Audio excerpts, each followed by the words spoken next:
Chennai super Kings అభిమానుల గుండె ముక్కలైందని చెప్పుకోవాలి.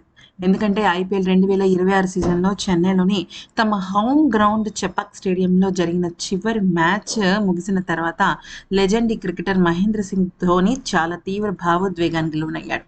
సన్ రైజర్స్ హైదరాబాద్‌తో జరిగిన మ్యాచ్ అనంతరం ధోని స్టేడియం చుట్టూ తిరుగుతూ ఫ్యాన్స్‌కు అభివాదం చేశాడు. అయితే ఈ క్రమంలో తన పాత స్నేహితుడు సీఎస్‌కే మాజీ ఆటగాడు సురేష్ రైనాను గట్టిగా పట్టుకొని కౌగిలించుకొని కన్నీరు పెట్టుకున్నాడు. ఈ ఎమోషనల్ విజువల్స్ చూసి స్టేడియంలో ఉన్న అభిమానులతో పాటు టీవీల ముందున్న కోట్లాది మంది ఫ్యాన్స్ చాలా ఎమోషనల్ అయ్యారు. అయితే ఈ సీజన్‌లో ఒక్క మ్యాచ్ కూడా ఎంఎస్ ధోని ఆడలేదు.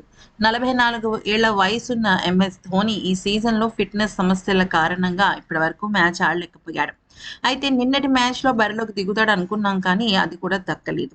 సో ఇప్పటివరకు రిటైర్మెంట్ పరంగా ఎటువంటి అధికారిక ప్రకటన చేయకపోయినప్పటికీ కూడా చెపాక్ మైదానంలో నిన్న అతను చేసిన వీడ్కోలుకు సంబంధించిన విజువల్స్ మాత్రం అలాగే తన పసుపు జెర్సీ వచ్చే ఏడాది తనకి కనపడదు అని చెప్పి అంటే తను పసుపు జెర్సీలో కనపడ్డు అది కష్టమే అన్న సంకేతాలు వినపడుతున్నాయి. మ్యాచ్ ముగిశాక మైదానంలోకి వచ్చిన ధోని స్టేడియం నలుమూలన ఉన్న అభిమానులకు సెల్ఫీలు ఇచ్చాడు. అలాగే ఆఖరి ప్రదర్శన అనేలాగా ధోని మొహంలో హావభావాలు కనిపించాయి. లేకపోతే ఒక్క మ్యాచ్ కూడా ఆడని ధోని అందరికీ అభివాదం చేయాల్సిన అవసరం లేదు.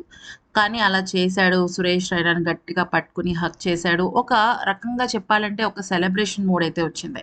అయితే దీనికి సంబంధించి అభిమానులందరూ కూడా ఎమోషనల్ అయ్యారు.